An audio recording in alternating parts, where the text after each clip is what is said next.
Welcome back to my channel, and I am going to show you how to create the bottom half of this piece. If you have not already done my cloud tutorial, then I will link it here and you can do that. But today I am showing you how to do this magical mountain range, and we are going to also create a sparkling Scottish loch or lake at the bottom.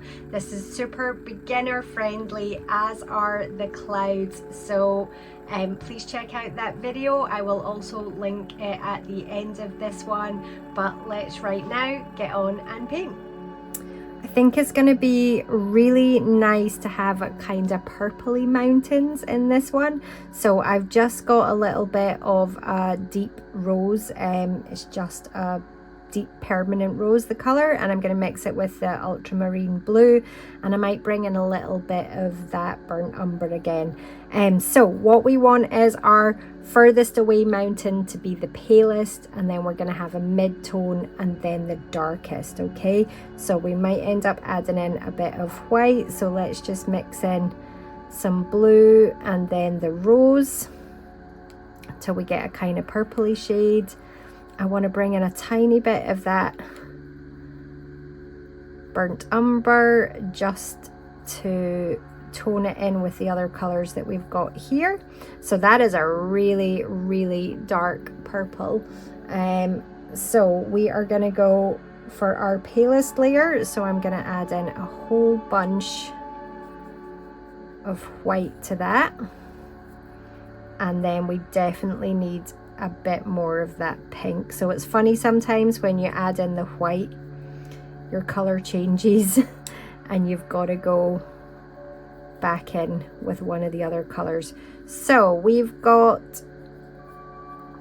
the blue, the dark blue, the dark rose, a touch of the dark brown, and then white just to give us our pale color. And I don't want to go too dark for this first layer.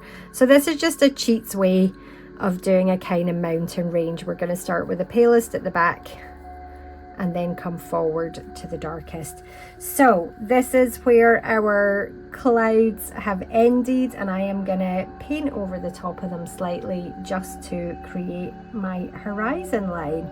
And I'm not following anything at all. I'm just going for random, what feels right mountain shape. And I just done that with a flat brush, painted it in. Like I say, we're going to keep this nice and simple now that we've got our clouds. So this is me painting in the first row of mountains, the furthest away ones, just using the edge of my brush to get a nice clean edge, bringing paint right up so we've got a nice sharp line, and then just filling it in as quickly as we can. And then what we're going to do is we are going to mix that color up to a slightly darker color, and we're going to go over the top of this mountain, but we are going to make the shape different so that we'll get some peaks peeking through and some standing out over the top. So that's good for our background. Let's take in more of the rose now, just to mix that up a bit darker, and more of that dark blue. So we're sticking with the same color, and we've still got the white, a little touch of the brown, because I just want to give it a bit of that warmth and that earthy tone. And we just want to make sure we've got a color that is noticeably darker than the one that we've put down. So I'm just going to test it. Yep, so that's noticeably darker, so that's fine. And we're just going to do a new line of mountains.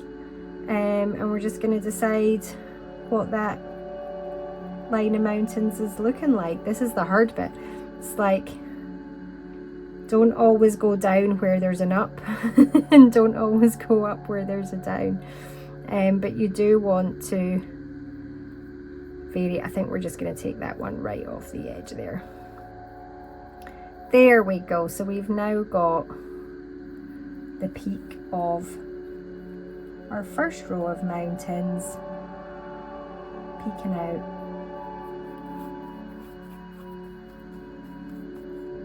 At the back of our second row of mountains. And again, we're just making sure we've got nice clean lines, working the brush strokes in a direction that might be the slopes of the mountains. We've got solid colours here, so not too big a deal, but sometimes it's nice just to work those brush strokes in a way that they look part of the piece. So that might be the mountains there. Okay, and now we are going to go for a third layer of mountains, but we still want these other mountains peeking through the back.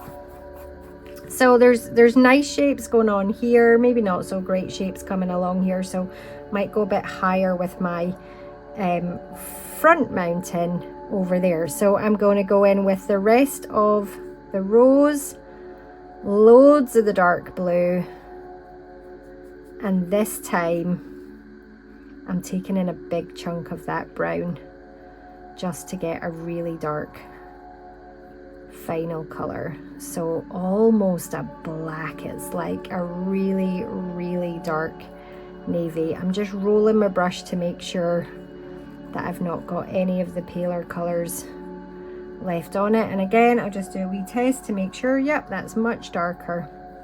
And I'm going to go in with the scary bit, which is the mountains at the front, because that's our final shape. So I'm going up here, bringing that down in a wibbly line. Again, working my brush strokes in roughly the shape of the mountains. And where are we going to go with this one? This front peak here, I think, is going to come up but not go over the back like that, so that mountain at the back is the highest. Do you know, I'd like to have this to have a slightly flatter top, so I'm going to go somewhere there. You could work from a reference photo if you weren't confident about what shapes to make your mountains. And I like the fact that this is maybe tailed off and is a lower set of mountains at the front down this side. And now I'm just going to work some of this dark blue into the bottom of this piece here, but I'm not going to go fully over the whole thing. I still want some of my sky colours shining through, and I'm going to scrape in with my brush a kind of edge on the bottom. So that's us got our really, really simple mountains in. Just add in a wee second layer to this one, and again bring some of my brush strokes in to look like they're the sweeping rolling hills of that mountain, and just cleaning on my brush off on this. Now we've got a beautiful sky and we've got a beautiful purpley dark mountain range. So I think down here we're going to have a nice lake, or if you're in Scotland it's going to be a mountain loch. So I purposely brought some of that darker in at the edges, and I've left some of the sky colour in there. If this was a loch or a lake or the edge of the sea, then all those clouds are going to be reflecting in that water. So just a super easy technique. You can see I've got loads of blue in this brush and I've tapped into the white, and I'm just going to start by doing little dashes with the blue and the white together, just side to side, little dashes as if they're the ripples on the water. And I'm going to make some short and some long, and I'm concentrating mostly at the moment in this middle section. I'm turning my brush over because it's got more paint on the other side, and I'm just working back and forth, little brushes back and forward, smaller dashes further away. So again, you could switch to a smaller brush if you want. I just keep tapping into my white so that I'm picking up bits of fresh white. So I want those little dashes and lines to be much smaller further away, but I've got thicker wet paint back there as well. And I'm concentrating on this middle bit here. And that is our lovely clouds reflecting in the water. And so just all over the place, random places, you can get slightly longer and bigger dashes as we go. And I'm going to keep this area here with more white in it. And I'm getting, as I get to the edges, I'm going to do less. So as my brush runs out of white paint, so if I'm working down this end and I've got loads of white paint going onto the canvas, that's great. But then as my brush starts to run out of white paint, I'm going to move to the side so that I can add in little dashes and strokes, but they've got less paint on them. So this is not a realistic painting of a loch. This is just a really simple, fun way for beginners to get that kind of water effect. So going back in with more white. So again, I'm going to work on a piece of the painting that I want to be brighter white, which is in this middle area here. And then as I run out of white paint on my brush, I'm going to move to the edges, and I'm just going to fade out to there almost being no dashes and no lines at the side of the loch here. But I do want to show where the mountains finish, so I'm doing a little bit of a vague line where the mountains finish and this water starts. So just building it up again, it's a bit like the clouds, sometimes less is more, and it's knowing when to stop and walk away.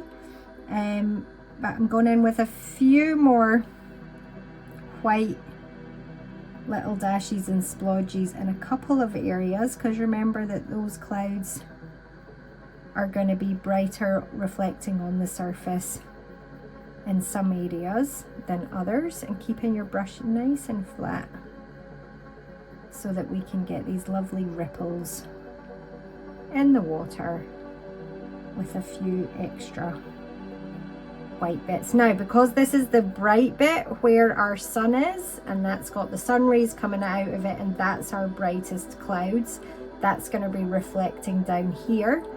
So I am just going to concentrate for a couple of seconds more on adding in a few wee bright white bits, because that's where the clouds are the brightest, so that's going to be reflected in the water. But remember, where the water is deeper, it's going to be darker, so it doesn't need to be a perfect reflection of the scene above. I've just cleaned that off on my rag so that I've basically got a dry brush now with the tiniest bit of blue left in there, so that I can fade out a few of these areas and just soften them.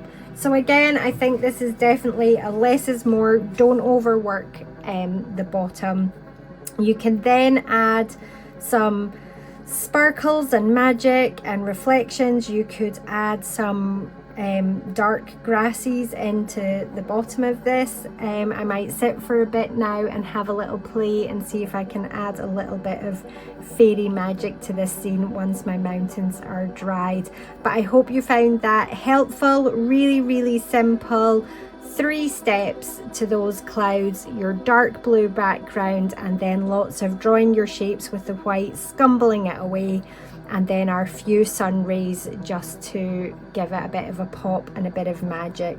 And then we've just painted in our misty purple mountains, and then a little bit of water that is a lake or a loch in front of this wonderful Scottish Highland scene.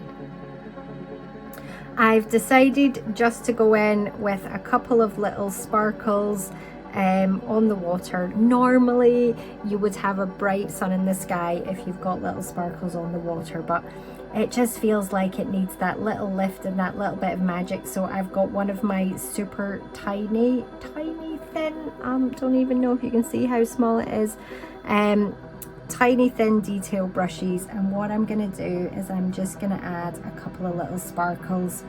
You just gotta risk where they're going. So I'm gonna paint a very thin line in a couple of spots just to see where I think that these sparkles should go. So I've got 2 there. So I'm just picking the points on the water. I've got 1, 2, so hard to decide. Let's start with 3 and see how they look. So I've got 3 little lines painted in white, and I'm just using a super tiny brush. I'm just making sure I've got it loaded with paint but not a big blob. And then we're gonna go for a little very flat diagonal line like that.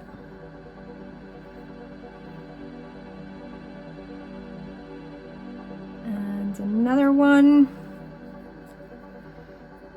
Try and brush those out a bit. There we go, that's nice.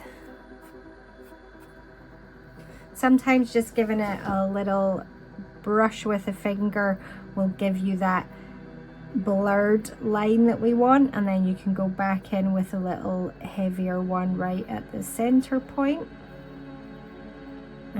And let's do the same here. So I'm basically drawing the line, and then while the paint's still wet, flicking it out front and back, and then just adding in another heavier bit of white.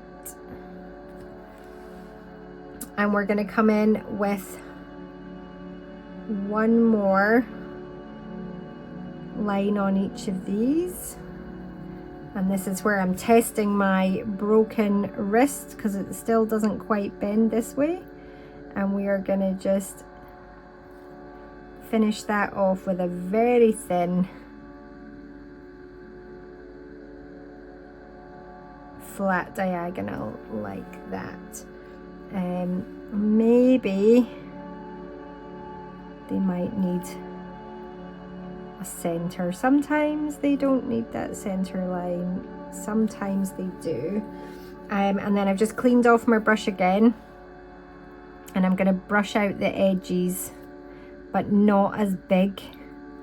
I like that one big one going in one direction, but if I just brush out the edges a little bit, it just softens them, fades them out, and makes them more of a little pop and sparkle on the water there. I think that's looking good, and I think maybe we just need round about them a few little extra bits of strong white, because if the light is reflecting so much on those that they're popping with a little sparkle, then you're going to need a few areas of brighter white round about that. And again, just blur some of those out.